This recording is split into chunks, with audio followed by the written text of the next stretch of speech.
Bismillahirrahmanirrahim. Alhamdulillahirabbil alamin. Wassalatu wassalamu ala sayyidina wa habibina wa syafi'ina wa maulana Muhammadin wa ala alihi wa ashabihi wa man tabi'ahum bi ihsanin ila yaumiddin, amma ba'du. Allahumma inna nas'aluka ilman nafi'a wa rizqan thayyiba wa amalan mutaqabbala.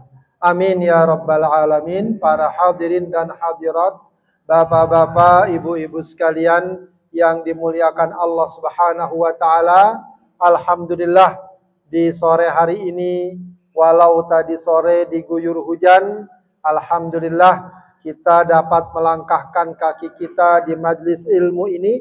Mudah-mudahan majlis kita diberkahi dan diridhai Allah Subhanahu wa taala. Amin ya rabbal alamin.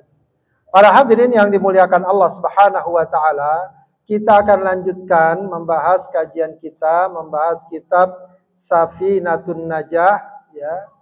Masih dalam bab salat ya. Kemarin kita sudah membahas tentang syurut atau syarat-syarat melaksanakan salat berjamaah. Masih seputar itu pembahasannya, yaitu tentang beberapa bentuk sholat berjamaah. Ya, di mana yang boleh, mana yang tidak boleh. Maksudnya, ketika seseorang bermakmum dengan seorang imam, ya, mana yang boleh, mana yang tidak boleh. Qala al-muallifu rahimahullahu ta'ala wa nafa'ana bihi wa bi'ulumihi fid dharaini amin. Faslun fi bayanis suwaril mumkinati fil qudwah. Ya, pembahasan tentang penjelasan bentuk-bentuk yang boleh fil qudwah, dalam mengikuti imam. Ya, qudwah itu mengikuti ya, seseorang bermakmum dengan seorang imam. Itu mana yang boleh, mana yang tidak boleh. Suwarul qudwati tis'un. Ya, jadi praktek mengikuti sholat itu, makmum dengan imam, itu ada 9 bentuk. Ya, ada 9 praktek. Tasihhu fi khamsin. Ya, ada yang sah yaitu dalam 5 praktek, dalam 5 contoh. Ya, 5 kasus. Ya. Pertama apa? Qudwatu rajulin bi rajulin. Ya, qudwatu rajulin bi rajulin. Orang laki salat menjadi makmum, imamnya orang laki juga. Imamnya orang laki juga. Ya. Ya, tentu dengan syarat-syarat yang kemarin sudah kita bahas ya. Posisi makmum di belakang, ya, kemudian tidak boleh lebih depan dari imam, ya, imamnya juga orang yang ngerti sholat, yang bacaannya benar, begitu ya, dan juga gerakan makmum mengikuti gerakan imam, ya, tidak beda-beda, dan beberapa ketentuan lain. Artinya, kalau orang laki sholat bermakmum dengan orang laki boleh, ya. Walaupun anak kecil. Ya, batasannya apa? Batasannya itu kata para ulama mumayyiz atau tamyiz. Mungkin dia belum baligh, tapi dia udah ngerti ibadah. Ya, ya. Dia belum balik lah ya. Sekarang mungkin kisaran usia anak kelas 6 SD misalnya. Belum balik, tapi hafalannya sudah bagus. Bacaannya sudah bagus. Sholatnya udah ngerti. Nggak bercanda, nggak apa.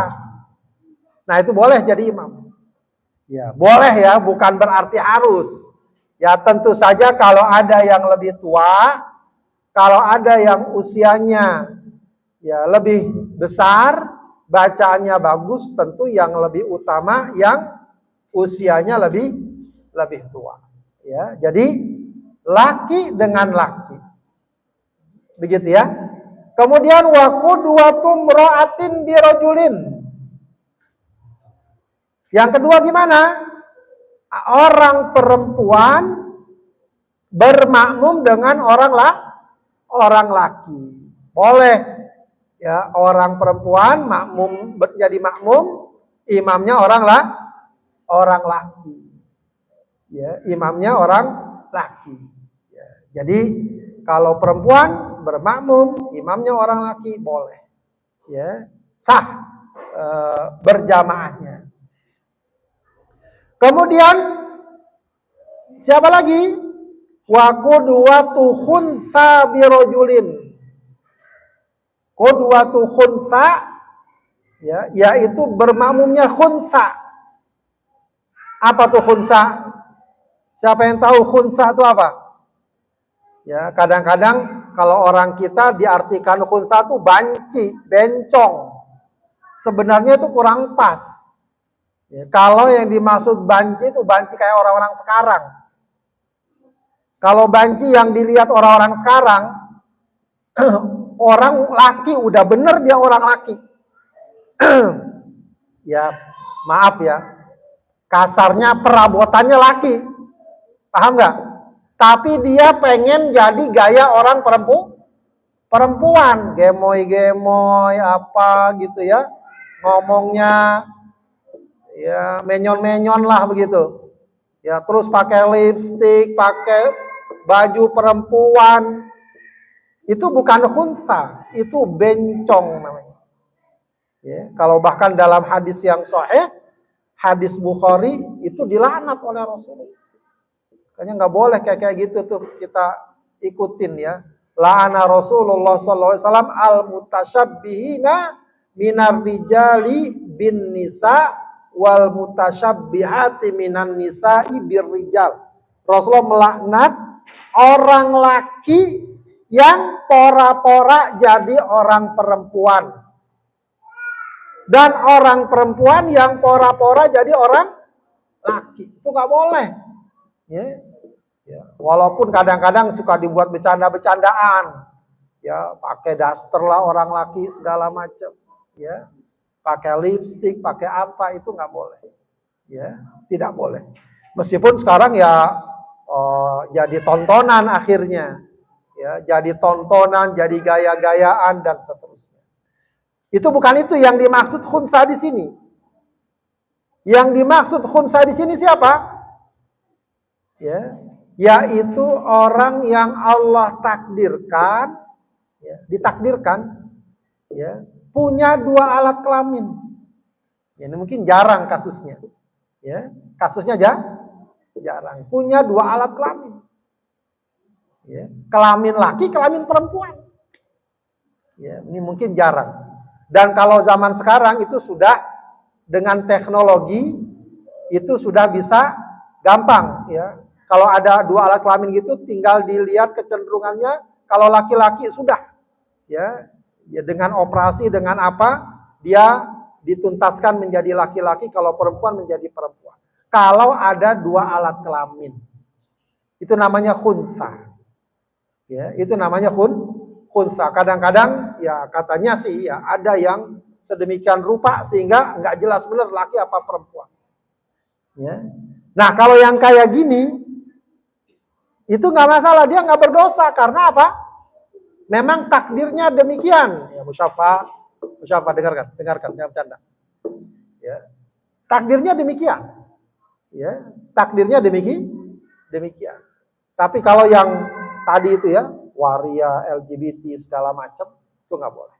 Begitu. Ya, jadi, kalau dia bermakmum dengan anak laki, orang laki boleh. Kalau ada orang kayak gitu, makmum sama orang laki boleh. Kemudian, waqudwatum ra'atin bi khunsa. Juga wanita bermakmum dengan khunsa tadi, boleh. Ya. Kemudian apa lagi? Wa qudwatum ra'atin bimra'atin. Ya. Termasuk boleh juga wanita bermakmum dengan sesama wanita. Jadi imamnya perempuan, makmumnya perempuan. Itu dibolehkan. Cuma memang kalau makmumnya banyak, kalau orang perempuan, ya ibu-ibu, kalau sholat berjamaah itu imamnya tidak seperti orang laki posisinya. Jadi kalau orang perempuan jadi imam, makmumnya perempuan semua, itu posisi imamnya di mana? Di tengah, jadi nggak terlalu maju ke depan. Jadi imamnya di tengah, makmumnya hampir sejajar, mungkin dia maju sedikit aja. Itu kalau imamnya perempuan dan makmumnya semua perempuan. Jadi imam tidak sendirian di depan kayak orang laki, tidak. Jadi dia ada di tengah barisan pertama tadi. Ya mungkin kalau mau dibedakan maju sedikit bisa. Ya, jadi bukan seperti orang laki diri di depan. Jadi itu ya, itu 5 bentuk atau 5 praktek sholat antara makmum dan imam yang dibolehkan. Laki dengan laki, ya, kemudian perempuan dengan laki, kemudian khunsa dengan orang laki, perempuan dengan khunsa, dan perempuan dengan perempuan. Itu sholatnya sah, ya, berjamaahnya dibenarkan. Itu 5 kata mu'allif tadi. 5 praktek sholat berjamaah yang dibenarkan. Lalu beliau mengatakan lagi, wa tabtulu fi arba'in. Dan tidak sah sholat berjamaah dalam 4 praktek. Dalam 4 praktek. Pertama apa? Qudwatu rajulin bimro'atin. Ya, qudwatu rajulin bimro'atin. Jadi orang laki bermakmum dengan perempuan, nggak boleh. Ya, ada Rasulullah menyebutkan dalam hadis la ta'umman namro'atun rajulan. Ya, tidak boleh seorang wanita menjadi imam bagi laki-laki. Ya, tidak boleh. Karena memang masalah sholat ini itu memang dikaitkan juga dengan soal kepemimpinan. Ya, ar-rijalu qawwamuna 'alan nisa. Ya, laki-laki adalah pemimpin bagi wanita. Maka seorang wanita tidak boleh jadi imam bagi laki-laki, dan ini para ulama sepakat. Tidak ada ulama yang bilang boleh wanita jadi imam. Meskipun sekarang sudah ada yang coba-coba, masa nggak boleh, boleh kok, begitu ya. Ada tuh, ya. Di Amerika sekarang katanya orangnya ngajarnya di Jogja. Ya, perempuan, ya siapa namanya dia? Halimah Wadud atau gitu ya. Orang asalnya orang Afrika terus tinggal di Amerika, ya muslimah. Tapi dia katanya sih pengen mendobrak gitu. Masa orang perempuan nggak boleh jadi imam, masa orang laki saja? Artinya apa? Dia jadi imam, makmumnya orang laki. Ya. Itu udah dipraktekkan itu di Amerika. Ya. Ya, nah, kita jangan sampai terpengaruh oleh paham-paham seperti itu. Ya, ini sudah kesepakatan para ulama. Wanita tidak dapat bermakmum, laki-laki tidak dapat bermakmum dengan imam perempuan. Walaupun wanita tersebut katakan misalnya orang alim, orang berilmu, doktor, profesor. Ya, lalu yang sholat di belakangnya cuma orang biasa. Tetap nggak boleh. Atau misalnya wanita tersebut ibunya. Nah, ini kadang-kadang boleh jadi nih. Ibunya, kamu sholat di belakang saya sama anaknya. Anaknya orang laki. Ya, ya kecuali kalau anaknya bocah ya masih balita, ya sekedarnya aja nggak masalah. Tapi kalau anaknya udah bisa sholat, udah ngerti sholat, nggak boleh dia. Ya, bermakmum dengan wanita walau itu ibunya. Ya, ini bukan soal kita birrul walidain atau bukan ya, tapi memang soal hukum. Ya, maka wanita tidak boleh ya menjadi imam bagi orang laki. Dan itu udah berlaku di seluruh negeri Islam. Kemudian fala yasihhu qida'uhu biha, maka tidak dapat atau tidak sah ya laki-laki bermakmum dengan seorang wanita. Ya. Baik, kemudian wa qudwati rajulin bi khunsa. Ya. Dan juga yang tidak boleh adalah laki-laki bermakmum dengan khunsa tadi. Dengan khunsa. Ya, laki-laki makmum dengan khunsa. Khunsa tadi orang yang punya dua alat kelamin tadi. Kenapa tidak boleh? Karena ada potensi ini perempuan, bukan laki-laki, ada potensi begitu. Maka lebih baik tidak dibolehkan. Kemudian wa qudwati khunsa bimra'atin, kebalikan juga nggak boleh. Khunsa bermakmum dengan wanita nggak boleh. Sebab apa? Boleh jadi khunsa ini adalah laki-laki. Ya. Termasuk wa qudwati khunsa bi khunsa.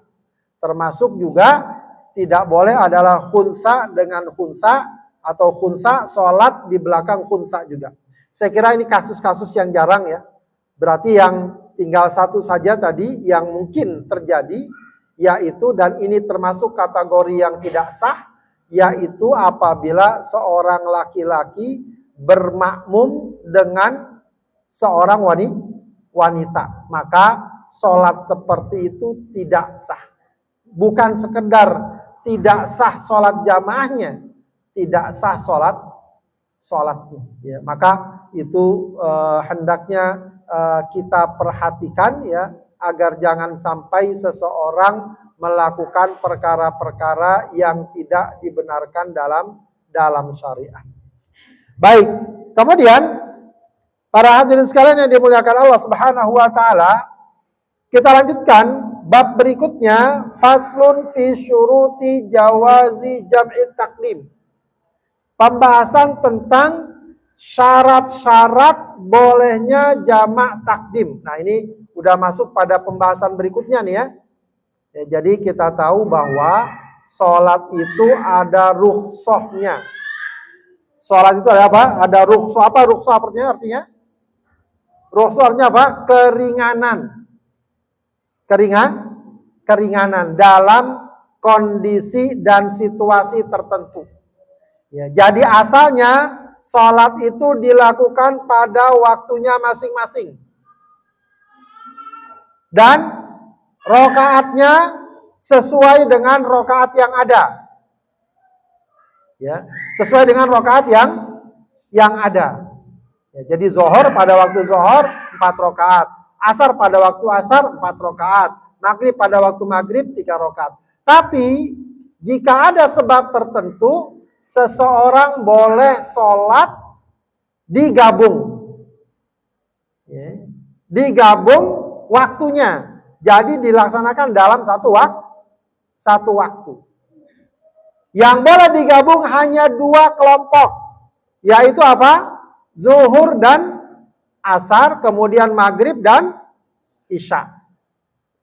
Kemudian rukhsah berikutnya apa? Ada yang boleh juga diringkas rokaatnya, yaitu dari sholat 4 rokaat menjadi 2 rokaat.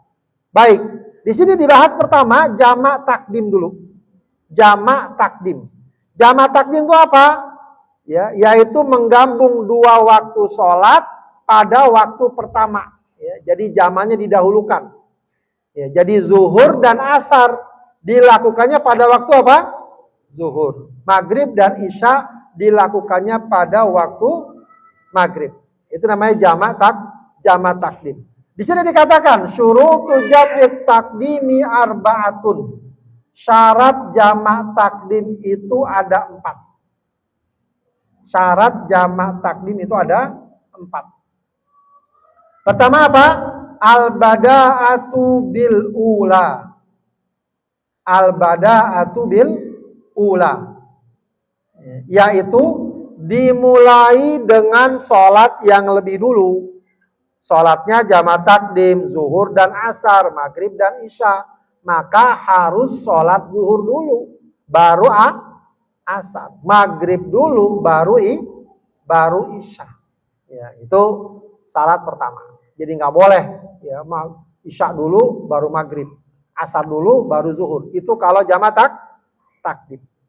Kemudian yang kedua, waniyatul jam'i fiha. Ya, jadi yang kedua adalah ketika sholat yang pertama tadi, dia sudah niat juga untuk menjama. Ya, jadi ketika dia sholat maghrib, memang udah ada rencana mau menjama dengan isya. Ketika sholat zuhur, sudah ada rencana, udah ada niat mau sholat asar. Sebab boleh jadi orang sholat zuhur aja. Ya, misalnya dia lagi safar ya, yang biasa lagi safar. Ya, dia sholatnya zuhur aja. Pas udah selesai sholat zuhur baru kepikiran, aduh saya pengen sholat asar di jama', nggak boleh. Kenapa? Karena ketika sholat zuhur tadi tidak niat di jama' dengan sholat asar. Ketika sholat maghrib tadi tidak niat di jama' dengan sholat isya. Jadi sudah ada niat sejak sholat pertama. Begitu ya. Kemudian apa lagi berikutnya? Wal muwalatu bainahuma. Apa al muwalat? Dan berkelanjutan, terus-menerus bersambung di antara keduanya. Ya, di antara keduanya. Ya, jadi jangan ada jeda terlalu lama. Jadi habis sholat zuhur langsung bangun, ya, qomat dulu, ya, qomat, sholat zuhur selesai, qomat Allahu Akbar, asyhadu an la ilaha illallah, asyhadu anna Muhammadar Rasulullah, hayya 'alas shalah, hayya 'alal falah, qad qamatis shalah, Allahu Akbar, la ilaha illallah, sholat asar. Ya, jadi langsung. Ya, di sini dikatakan jedanya itu jangan sampai lebih dari seukuran orang sholat 2 rakaat. Ya, seukuran orang sholat 2 rakaat. Ya, maka tidak boleh ada jeda terlalu lama. Ya, terlalu lama. Baik. Kemudian berikutnya apa? Wahadhihi syarat jama' takdim lagi apa? Wadawamul uzri. Ya, uzurnya masih ada. Uzurnya masih ada. Ya, ini yang kalau dalam mazhab Syafi'i ada memang beberapa uzur. Ya, yang paling terkenal ya memang uzurnya safar. Orang lagi safar dengan jarak, berapa jaraknya itu? Jarak safar orang boleh jamak. Berapa kilometer? 80 kilometer. 80 kilometer. Itu jarak perjalanan safar seseorang boleh jamak dan qashar sholat. Jamak dan qashar sholat. Jadi kalau kita ke puncak, udah boleh belum itu jamak dan qashar sholat? Puncak berapa kilometer? Hah? Puncak 40-an kilometer, belum sampai. Ya, belum sampai. Cuma nanti ada sebab lain, ya, selain safar. Ya, ada sebab lain.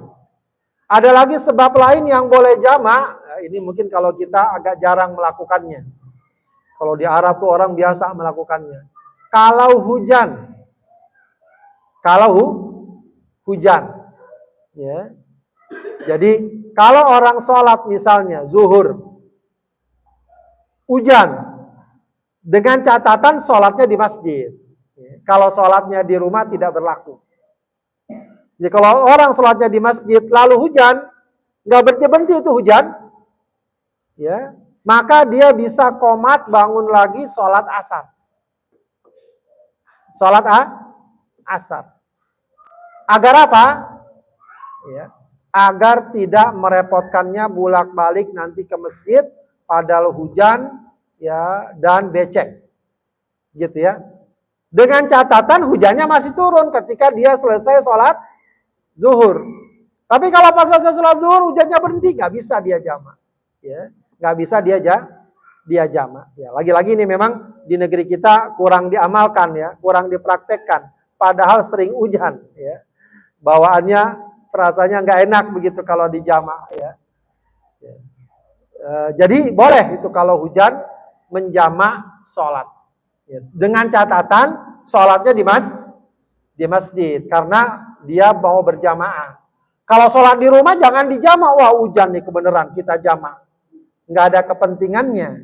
Ya, dibolehkan menjamak sholat ketika sholat di masjid agar orang tidak repot di musim hujan, becek, kena hujan, bolak-balik zuhur berangkat, nanti asar berangkat lagi, maghrib ke masjid, isya ke masjid lagi, tidak. Ya, agar dia praktis. Tapi yang paling terkenal memang jamak itu kalau dia sedang safar dan safarnya itu ya dalam jarak 80 km. Tapi ada juga memang perkara jamak sholat ini yang sifatnya sewaktu-waktu. Kalau orang sekarang bilang kasuistik, ya, sebab-sebab yang tidak terduga. Ya, itu juga dikatakan boleh menjamak sholat. Jadi diriwayatkan Rasulullah pernah sholat bukan karena safar, bukan karena hujan, bukan karena takut. Ditanya oleh para sahabat Ibnu Abbas, itu kenapa Rasulullah sampai menjamak sholat? Ya, maka kata Ibnu Abbas, Rasulullah tidak ingin memberatkan umatnya. Maksudnya apa? Maksudnya kalau seseorang dalam kondisi yang sangat spesifik, dia sulit melaksanakan sholat pada waktunya masing-masing, maka boleh dia menjamak. Ya, kasus yang sering dicontohkan misalnya ada seseorang yang harus misalnya dokter melakukan operasi. Ya, dia nggak bisa ditinggal itu pasien dari waktu zuhur sampai asar. Kalau dia berhenti dulu sholat asar, bahaya. Maka dia boleh menjamak zuhur dan asar. Atau nanti zuhur di waktu asar. Itu boleh menjamak. Tapi itu sifatnya kasus. Tidak boleh jadi kebiasaan. Gitu ya.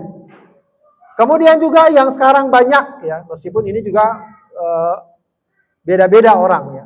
Kadang-kadang ada orang di tengah jalan walau di dalam kota, dia di tengah tol nggak bisa berhenti mobilnya, waktu maghrib sudah mau habis, ya dia nggak bisa berhenti, nggak bisa turun, nggak bisa sholat, ya dalam kondisi seperti itu dia bisa menjamak maghrib dan isya misalnya kalau sudah sampai di rumah, dia niatkan untuk dia jamak. Itu dalam kasus tertentu mungkin dilakukan. Tapi bukan dijadikan sebagai kebiasaan. Besok-besok mestinya diatur. Ya, jangan pulang dulu. Kalau udah maghrib, sholat dulu baru pulang. Ya, jadi kalau misalnya dia dari tempat kantornya jam 5:30, ya tunggu aja sampai maghrib. Biar dapat sholat maghrib. Habis sholat maghrib baru dia pulang. Ya, biar tenang. Biar dia bisa melaksanakan sholat pada waktunya masing-masing. Jadi demikian, nanti akan kita lanjutkan berikutnya tentang syarat-syarat jamak takhir dan syarat-syarat qasar sholat. Ya. Baik, demikian para hadirin sekalian, Bapak Ibu sekalian, pengajian kita mudah-mudahan bermanfaat. Kalau ada yang mau ditanyakan silakan. Ya. Kalau tidak ada, mari kita tutup pengajian kita dengan mohon kepada Allah Subhanahu wa taala, mudah-mudahan apa yang kita pelajari diberkahi dan diridhai Allah Subhanahu wa taala. Astaghfirullahaladzim, astaghfirullahaladzim, astaghfirullahaladzim. Hamdan yuwafi ni'amahu wa yukafi'u mazidah. Ya Rabbana wa ilahana lakal hamdu wa lakal syukur. Kama yanbaghi li jalali wajhika wa azimi sultanik.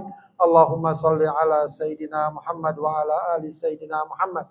Rabbana taqabbal minna innaka antas samiul alim wa tub alaina innaka antat tawwabur rahim. Allahumma ya muqallibal qulub tsabbit qulubana ala dinik. Allahumma ya muqallibal qulub tsabbit qulubana ala ta'atik. Allahumma inna nas'aluka husnal khatimah wa na'udzubika min su'il khatimah. Rabbana hab lana min azwajina wa dhurriyyatina qurrata a'yun waj'alna lil muttaqina imama. Rabbana ighfir lana wa liwalidina warhamhuma kama rabbayana shighara.